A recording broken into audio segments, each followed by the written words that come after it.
capítulo 12, versículo 7. Diz assim: mas pergunta agora as alimarias, e cada uma delas te ensinará, e as aves do céu, e elas te farão saber. Olha o que Jó está dizendo aqui. Pergunta para os animais, e cada um deles te ensinará. Agora, as aves do céu, e elas te farão saber. Parece até uma loucura. Como pode você perguntar para os animais da terra e eles ensinar, e perguntar para as aves do céu e elas lhe ensinar? Amém? Mas nós vamos aprender alguns ensinamentos. Feche seus olhos. Senhor nosso Deus, nós te louvamos por essa noite, por essa oportunidade. Abençoa esse lugar, abençoa o pastor João Pedrosa, abençoa os seus obreiros, abençoa cada um, Senhor, abençoa esse momento. Ó Deus, obrigado pela minha saúde, obrigado pela minha família, obrigado por tudo que o Senhor tem feito até aqui, em nome de Jesus, porque até aqui o Senhor tem nos ajudado, em nome de Jesus. Amém. Meus irmãos, é bem sabido dos irmãos que o livro de Jó é o livro mais antigo da Bíblia. A Bíblia contém 66 livros e o livro de Jó é o mais antigo. A Bíblia não está organizada em ordem cronológica, ela não está em ordem, né? O livro de Gênesis, Êxodo, Levítico, todo o texto sagrado, eles se comungam, mas eles não estão em ordem cronológica. E existem algumas Bíblias, né, que já estão editadas, que está em ordem cronológica, mas o livro de Jó, por ser o mais antigo, eu acredito que ele deveria ser um dos primeiros, porque há quem diga que Jó foi contemporâneo de Abraão. Abraão e Jó são contemporâneos. O livro de Jó não é um livro fictício. Infelizmente, existem algumas linhas, nesses últimos dias, algumas linhas teológicas que são heresias, né? São heresias que vão afirmar que o livro de Jó é ficção, não aconteceu. Mas isso é heresia, é mentira. O livro de Jó é uma realidade. A história deste homem chamado Jó, depois de Jesus Cristo, foi o homem que mais sofreu provação na carne, nos seus sentimentos, nas suas emoções. É um livro real, aconteceu. Tanto que Deus faz menção do Jó, deste homem chamado Jó. Ele viveu em uma terra, e a Bíblia diz que ele era o homem mais rico dessa terra. O que aconteceu com Jó, antes de nós aprendermos com esses versículos que nós lemos aqui, é que a história de Jó, ela acontece no ambiente celestial. Não acontece, a narração da vida de Jó não fica somente no âmbito físico, mas a conversa, o assunto começa no céu, porque Deus está sendo adorado, oh glória, Deus está sendo entronizado ali na eternidade, e esse exato momento ele já está sendo adorado, ele está sempre sendo adorado, né? Isaías capítulo 6 diz que ele está sendo adorado pelos anjos, querubins, serafins, e todos dizem santo, santo, santo. E naquele ambiente que Deus está sendo adorado, os filhos de Deus vão se apresentar diante do Senhor, e Satanás vai no meio deles. E nessa conversa, Deus vai falar para... Olha só, olha que tremendo. Deus está sendo adorado. E no terceiro céu, o lugar onde você e eu um dia estaremos para sempre com o Senhor. Quando Ele vier nos buscar, oh glória, foi falado aqui sobre a volta dele, nós estaremos nesse lugar onde Jó foi falado sobre a vida de Jó, no céu, na eternidade. O diabo apresenta-se diante de Deus, e Deus vai olhar para Satanás e vai dizer assim: de onde você veio? E ele vai dizer: de rodear a terra. Ele está como leão, ele é como leão que ruge, rodeando em volta daqueles que ele quer tragar. Ele está rodeando. Satanás não tem os atributos de Deus. Deus é onipotente, tem todo o poder. Deus é onisciente, conhece todas as coisas. Deus é onipresente, está em todo lugar. São Paulo, Brasil, Estados Unidos, Japão, ele está em todo lugar. Satanás não, ele não tem os atributos, ele não conhece o teu futuro, ele não sabe o que passa na sua mente, ele só sabe o que aconteceu lá atrás. Então, quando Deus faz essa pergunta, de onde você veio, ele vai dizer, de rodear a terra. E por ele rodear a terra, Deus faz a seguinte pergunta: viste meu servo Jó? Já pensou um negócio desse, irmão? Deus olhar para o inimigo e dizer, viste meu servo Davis, viste meu servo João, viste meu servo Jó. Olha as qualidades de Jó: homem íntegro. Integridade está em escassez nesses dias. Homem honesto, homem reto, homem que se desvia do mal. Se o pecado estava ali, ele se desviava para ali. Se estava à direita, ele ia para a esquerda. Aí o diabo vai dizer assim, é lógico que ele é tudo isso.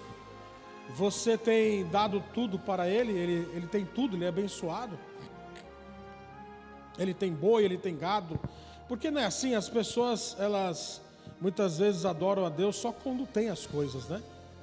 As coisas são para serem usadas. Pessoas existem para serem amadas. As coisas vão ficar, meu irmão. Isso aqui vai ficar, casa vai ficar, dinheiro vai ficar, tudo vai ficar, as coisas vão ficar. As pessoas devem ser amadas. Deus amava Jó, Jó amava Deus. E quando o diabo faz esse questionamento, porque ele é o pai da mentira, ele quer colocar as pessoas em dúvida, mas Deus não é colocado em dúvida. Deus é santo, Deus é poderoso, Deus é maravilhoso, Deus é exaltado, Deus é todo poderoso. E Deus vai olhar para Satanás e vai dizer assim, ó, você pode tirar tudo. Tem gente que diz assim, eu já ouvi pessoas falar assim, meu Deus, me dá a paciência de Jó. Não faça essa oração não. Meu Deus, me dá a paciência. Tá, você quer a paciência de Jó? Então, para gerar paciência, tem que vir provação. E para vir a provação na medida de Jó, meu Deus do céu, tem gente que está com a unha cravada, já desviou, né? Não vou mais para a igreja, no sapato não entra, não dá, ela é longe, não é oração de louco, né? De louco. Porque, meu irmão, a conversa de Deus com Jó não está sabendo de nada. Aquela conversa que Jesus teve com Pedro, lembra quando Jesus falou assim, Pedro falou, Senhor, pelo Senhor eu dou a minha vida, eu vou com o Senhor até a morte. Aí Jesus vai olhar para Pedro e vai dizer assim, Pedro, o diabo, olha só, Pedro foi avisado, o diabo me pediu para cirandar você. Então Pedro foi avisado, Pedro não era inocente. Só que a pessoa que nós estamos falando aqui nessa noite, ele não sabia de nada. Ele não tinha conhecimento de nada. Porque a conversa começou do céu. E quando o diabo sai da presença de Deus, eu louvo a Deus por isso, eu estou sentindo a presença do Senhor aqui. Quando o diabo sai da presença de Deus, o Deus vai dizer assim para o diabo, você pode tirar tudo, mas você só não vai tirar a vida, porque a vida a mim me pertence. Oh glória, você sabia, meu irmão, você que está aqui nessa noite, existe um limite de aproximação. O diabo e seus demônios não podem se aproximar de você, se Deus assim não autorizar. Oh louvado seja Deus. Quando você veio aqui para a igreja, os anjos do Senhor o te acompanhou, o teu carro, a tua condução, o Senhor está do teu lado. O diabo não pode se aproximar, porque ele não tem autorização.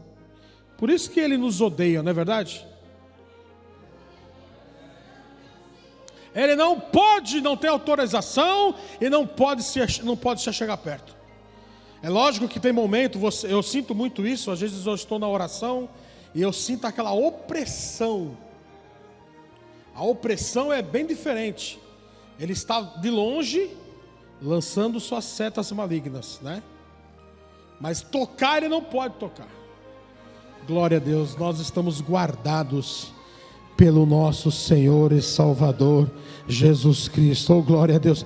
Ele sai da presença de Deus e a Bíblia vai nos dizer que a maior catástrofe na vida de uma pessoa acontece. Primeiro vem um furacão, destrói toda a sua casa.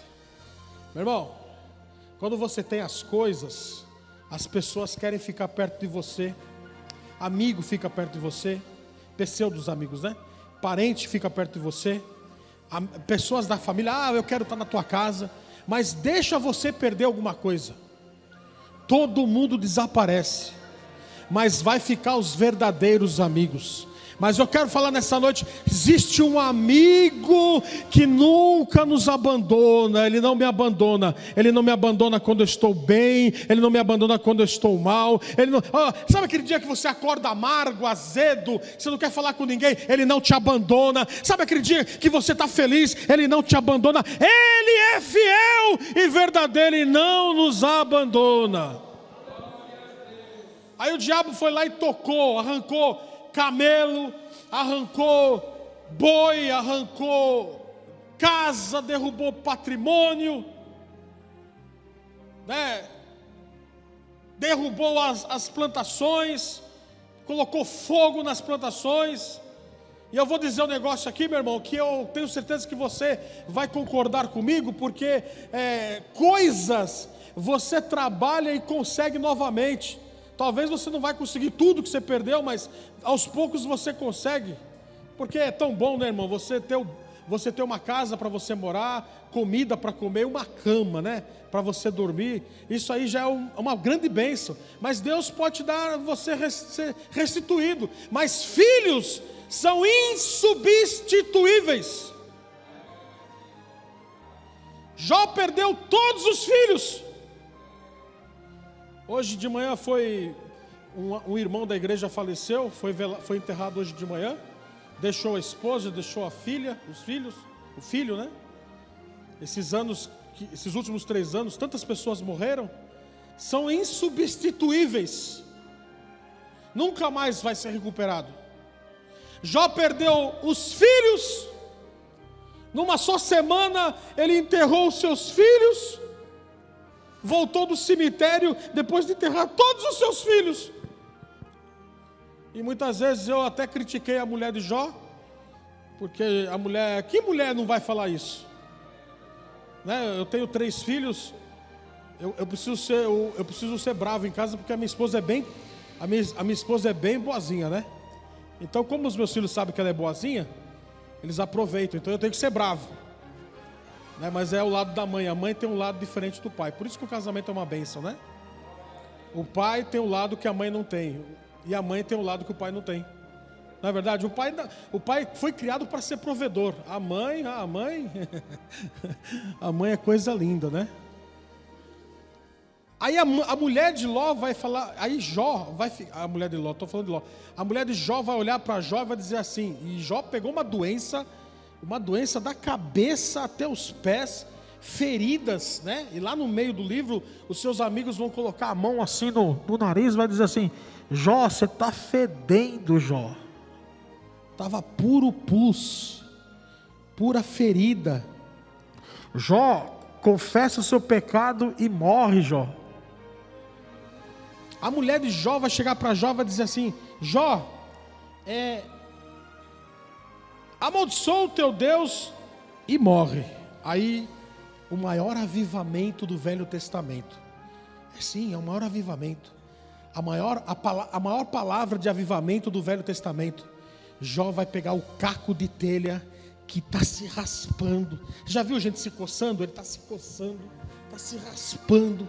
Ele se levanta com a sua cabeça cheia de cinza e vai fazer a seguinte oração: Nu eu vim ao mundo, nu eu voltarei. O Senhor deu, o Senhor tomou, bendito seja o nome do Senhor, oh glória a Deus.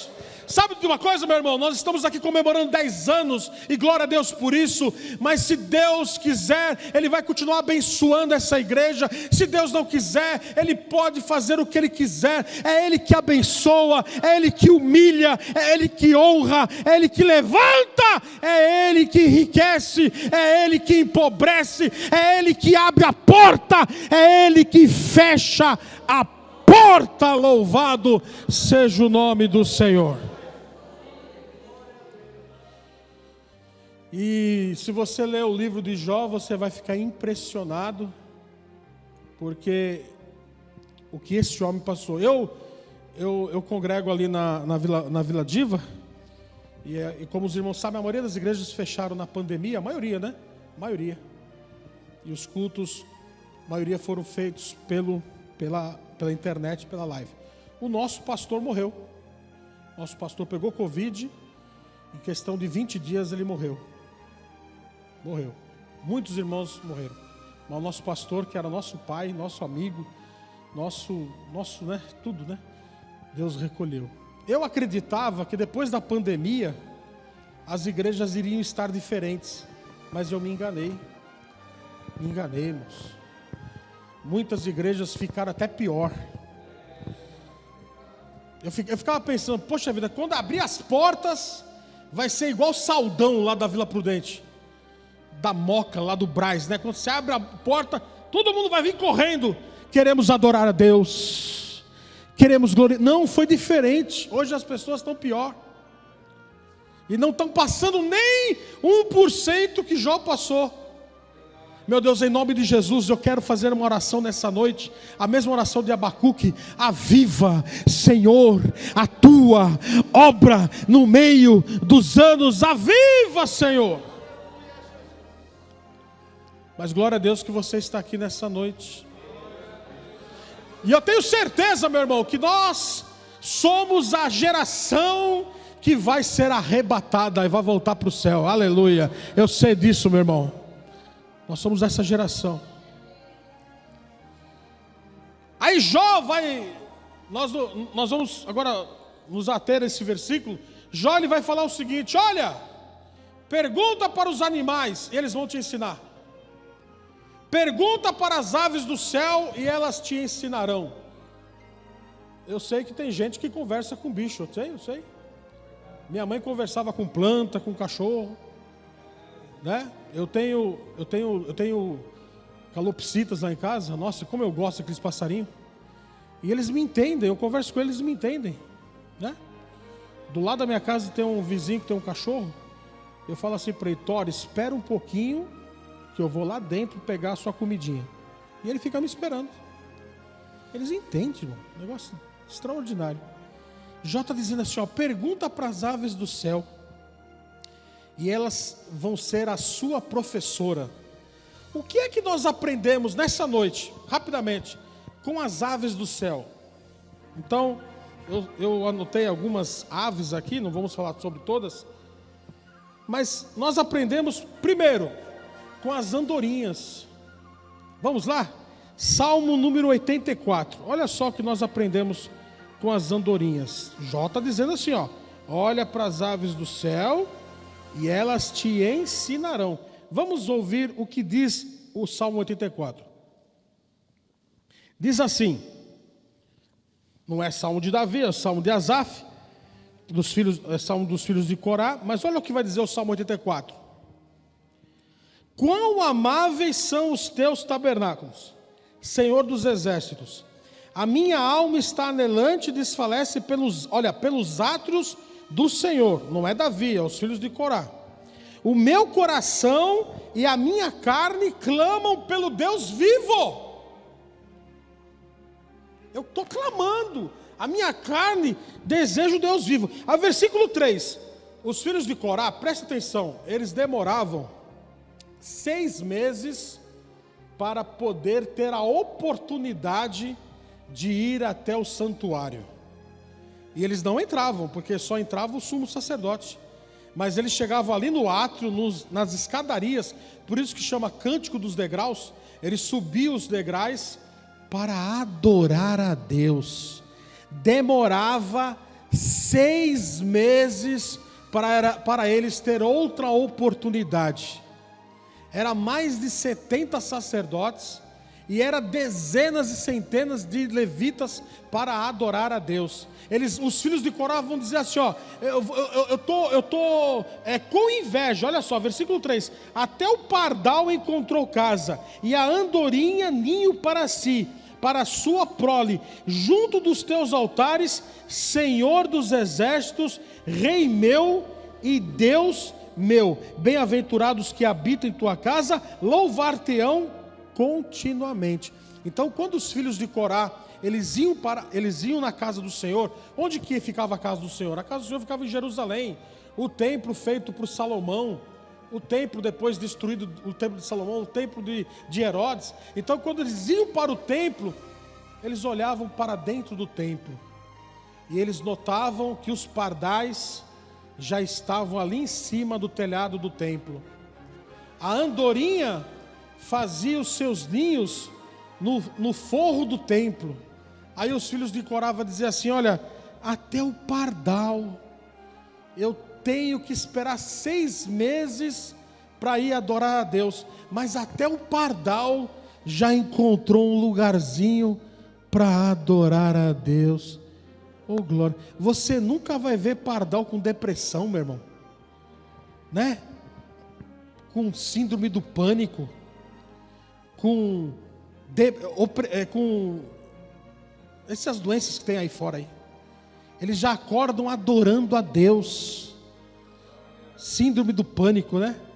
Eles já acordam louvando a Deus, porque eles sabem que Deus os alimenta.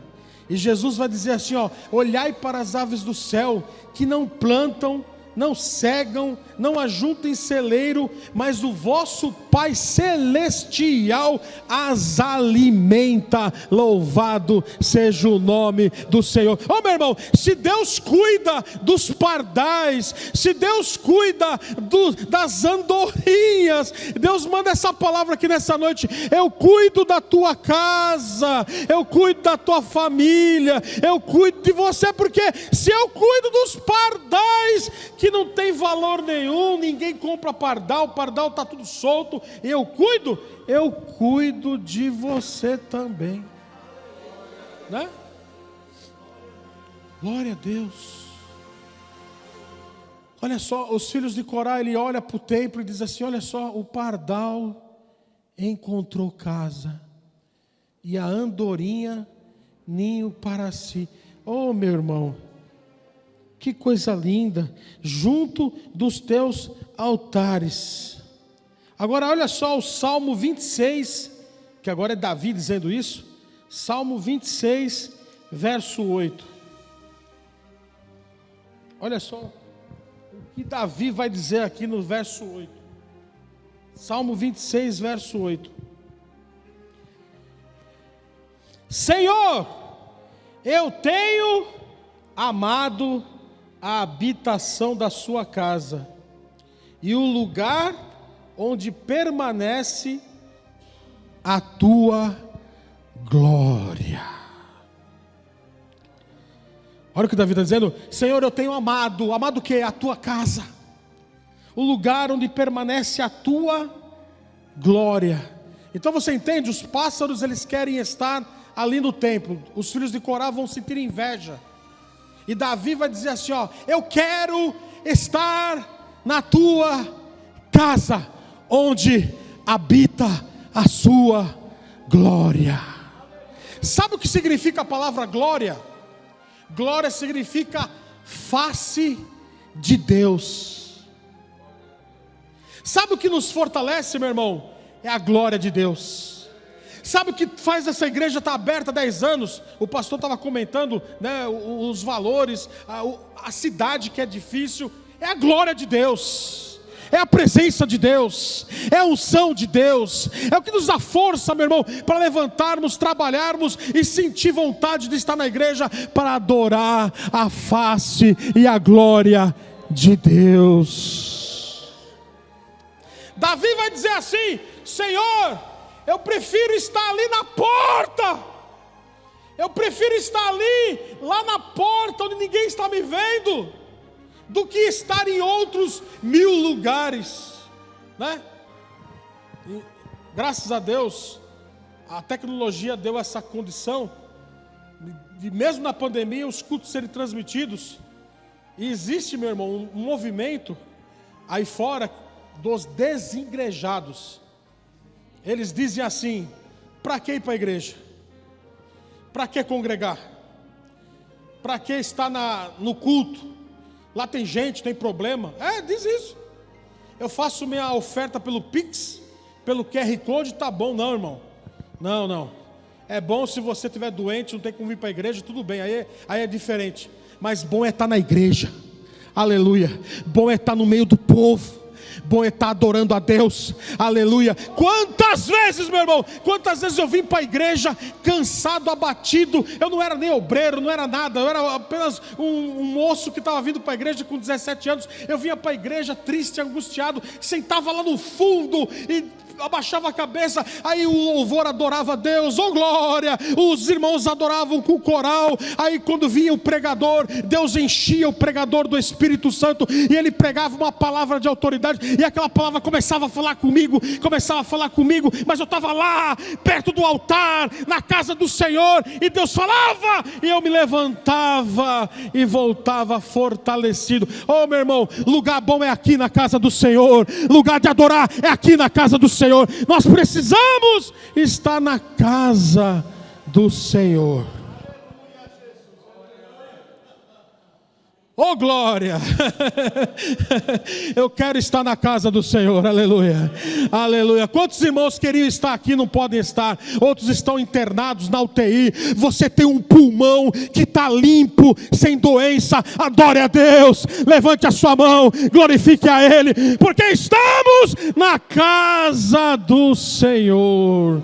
Oh glória, eu estou sentindo a presença dele aqui nessa noite. Está me aquecendo essa presença poderosa do Espírito. Aleluia.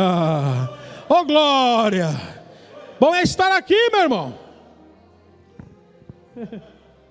A igreja tem problema. Me fala uma igreja que não tem problema.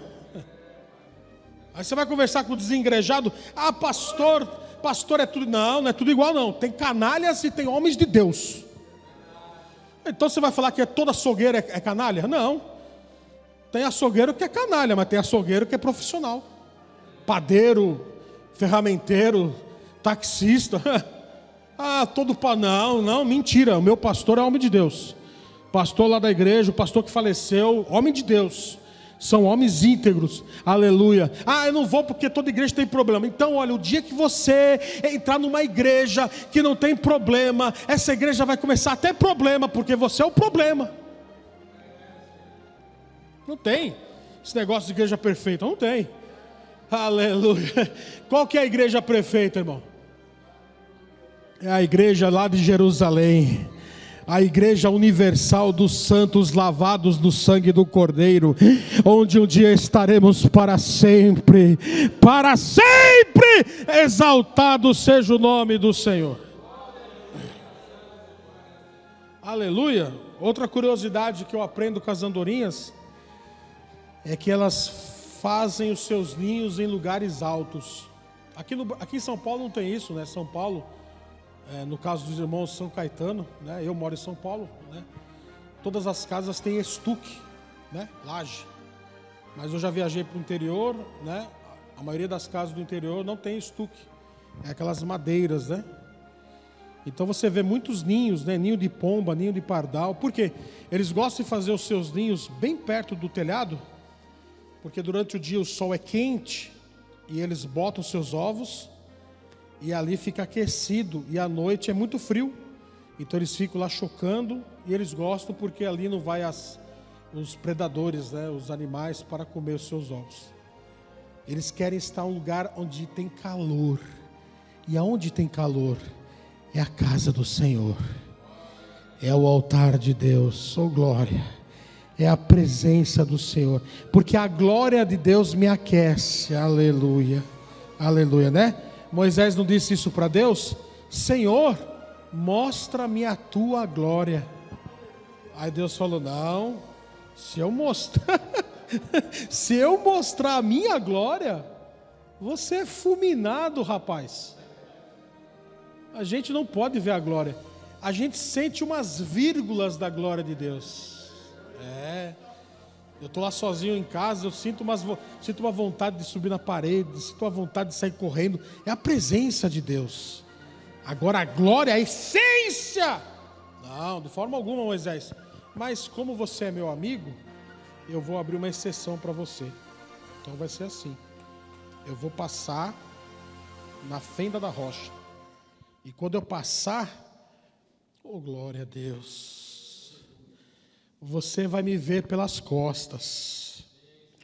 Oh glória a Deus, oh meu, você vai me ver pelas costas, e eu vou colocar a minha mão sobre você, para que você não morra. Então Deus passou, e aquela mãozona grande veio assim sobre Moisés, e Moisés olhou, e ele passou pela fenda da rocha, e o rosto de Moisés começou a ficar brilhando. Tanta era a glória, tanta era a presença, tanta é a unção. O diabo não tem medo da minha gravata, o diabo não tem medo do meu terno, o diabo não tem medo de nada, o diabo não tem medo do meu conhecimento bíblico. Ele tem conhecimento, mas não tem a revelação, mas ele conhece a Bíblia. Ele não tem medo dessas coisas, ele tem medo é da glória, ele tem medo da presença de Deus. Aleluia. O endemoniado, se ele olhar para você e ver a glória de Deus na sua vida, ele não consegue olhar nos teus olhos, porque ele não consegue, porque ele é trevas, e as trevas não conseguem ter comunhão com a luz. E o diabo olha para você, o que ele está vendo? Ele está vendo o Espírito, ele está vendo a presença, ele está vendo a graça sobre você.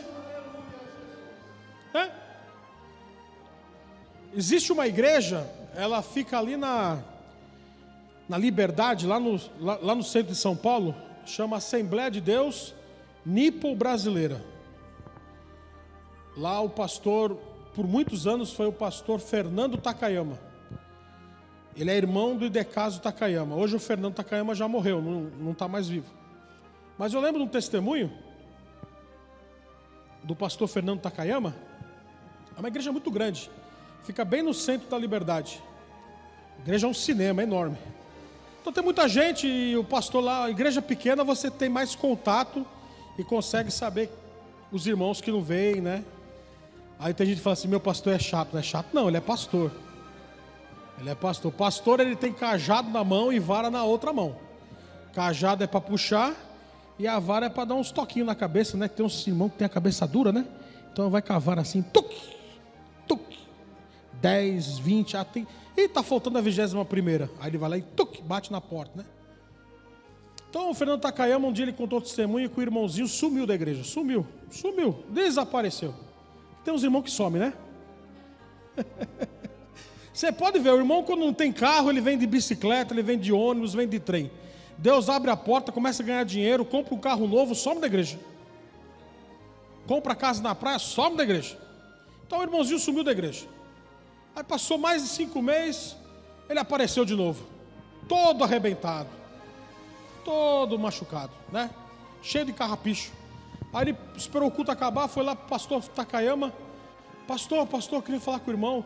O senhor percebeu que eu não estou vindo mais na igreja? Lógico que eu percebi, só que eu não lembrava onde você morava, por isso que não deu para me te visitar. Então, pastor, eu quis parar com esse negócio de igreja, quis colocar a minha vida de férias. Aí eu comecei a voltar a beber, olha só, começou a voltar a beber. Cachaça, Brahma, Skol. Voltei a fumar, voltei a beber. E um dia eu estou passando aqui no centro de São Paulo, pastor, todo arrebentado. Eu resolvi entrar naquele lugar do Balacobaco, lá onde fica a mãe do chiqueiro, né? Entrei lá, estava tendo uma sessão, e estava lotado, pastor, e eu fiquei lá no fundo, cheirando a pinga. lotado, e eu percebi que a mãe do cão ficava só olhando para mim. E eles batendo lá o tabaco, e ela só olhando para mim. E eu fiquei, nossa, mas está olhando para mim por quem? E eu percebi que ela só olhava para mim. Aí daqui a pouco ela deu um grito e disse assim: você! Aí no fundo. E eu pensei que era alguém que estava atrás de mim. Só que não tinha ninguém atrás de mim. É você mesmo, levante a mão, é você. Aí eu levantei a mão, pastor. Ela disse assim: teu lugar não é aqui, é lá, na casa do homem lá de cima. Vai embora daqui.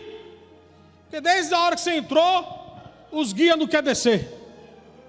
Eu estou voltando hoje, pastor, para dizer para o pastor, nem que eu tenha que ficar lá na porta, cuidando dos carros, eu quero glorificar a Deus, porque o desviado, pinguço, cheirando a maconha, ela reconheceu que um dia eu estive na casa de Deus. Meu irmão, quem um dia esteve na presença de Deus e foi tocado pela presença de Deus, nunca mais é o mesmo.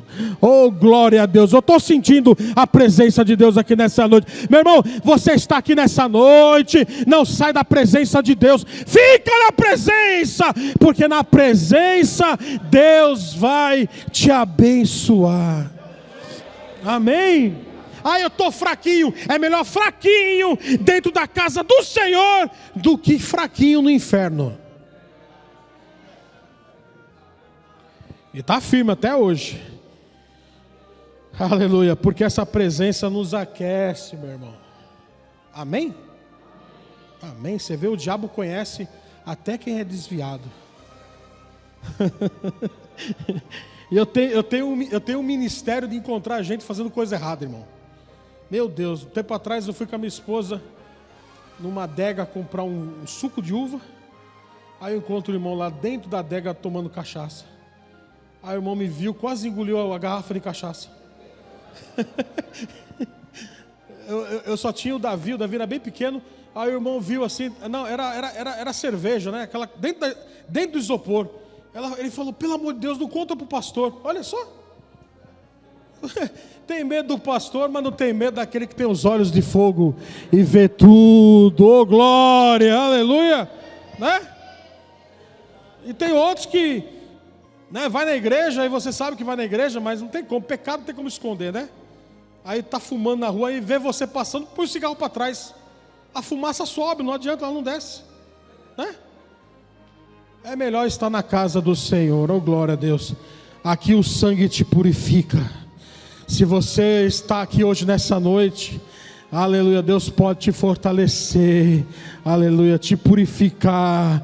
Oh, glória. Quantas vezes eu estava bem fraquinho e Deus me fortaleceu. Oh, glória, Ele me fortalece todos os dias. Amém. Aleluia. A segunda, só vou ficar na segunda, irmão. Não vou falar, na verdade eram 4, mas vou falar só da segunda. A segunda ave que nós aprendemos na Bíblia é a cegonha. A cegonha. Jeremias capítulo 8, versículo número 7. Jeremias capítulo 8, e aqui eu vou encerrar a palavra que o Senhor colocou no meu coração. Jeremias capítulo 8. Aleluia. Quantos estão aqui alegres pela presença de Deus? Glória a Deus. Aleluia. Jeremias capítulo 8, versículo 7. Olha só o que vai dizer o profeta Jeremias. Até a cegonha no céu conhece o seu tempo, determinados. E a rola e o grou é o pombo, viu? É o pombo. E o grou.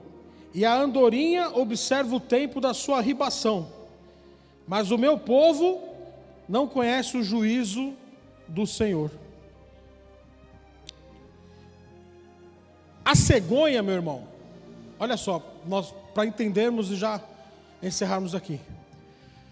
Deus levanta o profeta Jeremias, e o profeta Jeremias tem uma mensagem. A mensagem de Jeremias era essa: assim diz o Senhor, Nabucodonosor virá com seus exércitos invadirá Jerusalém, destruirá o templo e levará todos os cativos para a Babilônia.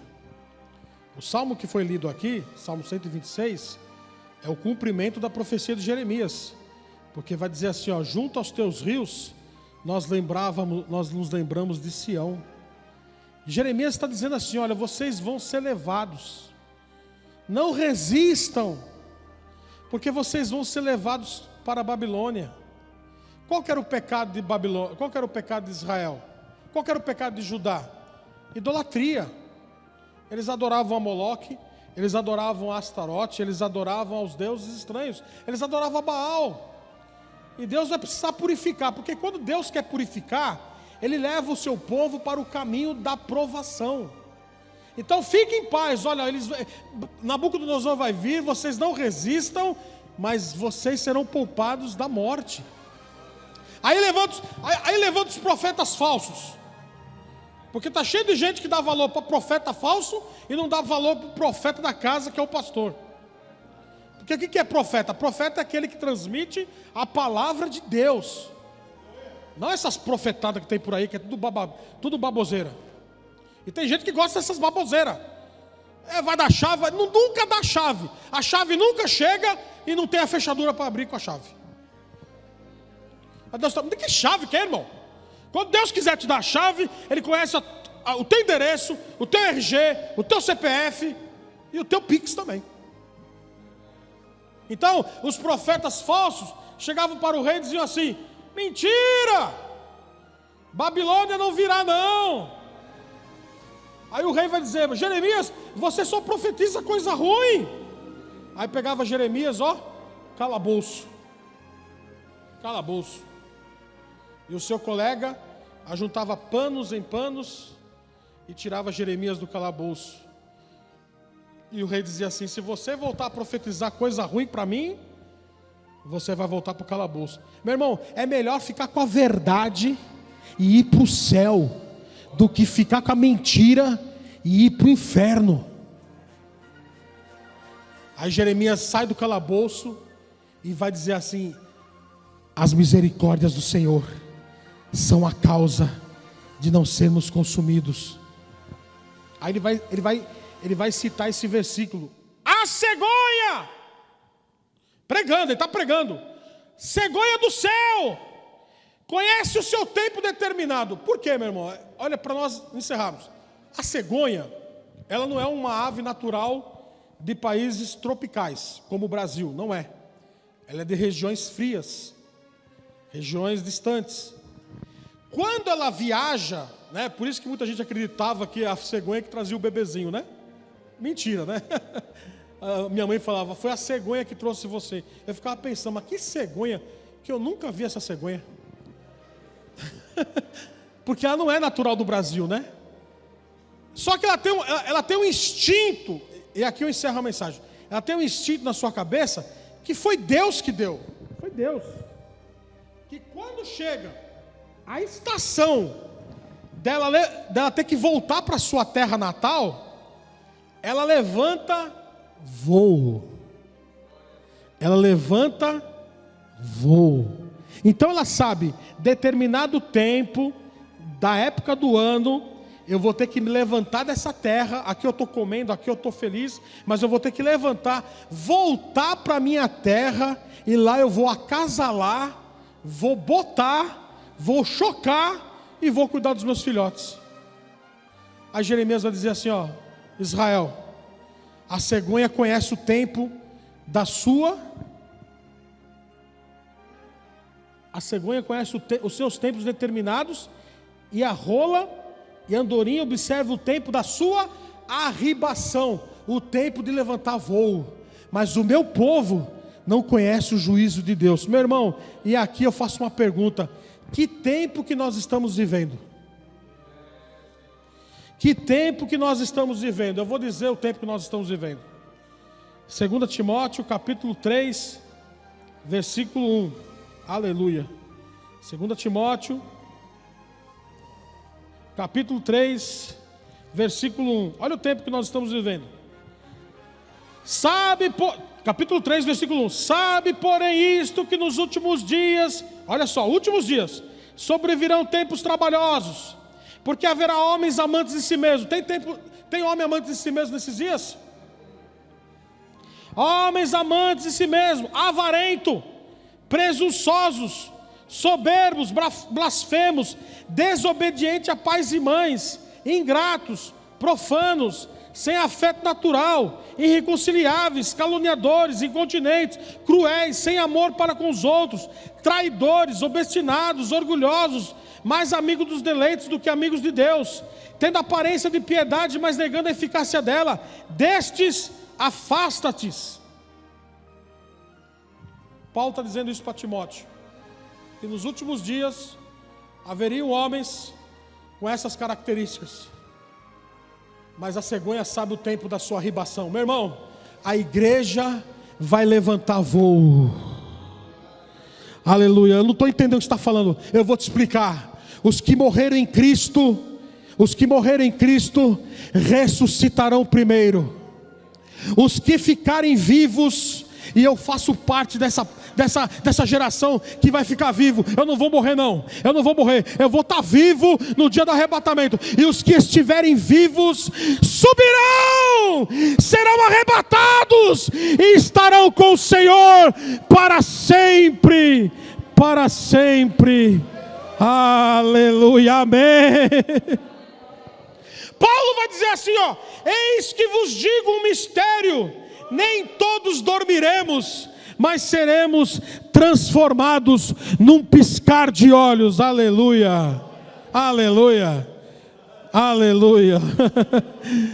Meu irmão, nós vamos levantar voo logo logo, viu? Está chegando a hora. E se por acaso você não for arrebatado e ficar, te aconselho, vai se levantar o anticristo, e ele vai governar durante 7 anos. Não aceita a marca na mão direita, viu? Nem na testa, porque quem aceitar a marca na mão direita e na testa, vai ser condenado eternamente. Mas Jesus está voltando, meu irmão. Quando vai acontecer o arrebatamento? Não sei, não sei. Eu acredito que pode ser talvez daqui 1 ano, 2, não sei. Quando que o anticristo vai aparecer? Também não sei. Eu acredito que talvez ele já está até vivo. Porque olha só, há uns meses atrás, se você não tivesse máscara, você não entrava em ônibus, você não entrava em loja, você não entrava em mercado. Agora imagine quando ele colocar a marca, o sinal do 66 na mão direita, que nós não sabemos quando isso vai acontecer. Quem não aceitar não vai poder comprar, não vai poder beber, não vai poder. Mas nós acreditamos que em breve nós veremos Ele voltando, aleluia, nas nuvens do céu, e Ele vai vir para buscar a sua igreja, aleluia, e todo olho verá, aleluia. Quando Ele retornar, Ele vai voltar para buscar o seu povo, e nós estaremos para sempre, para sempre. Amém. Deus abençoe os irmãos, em nome de Jesus.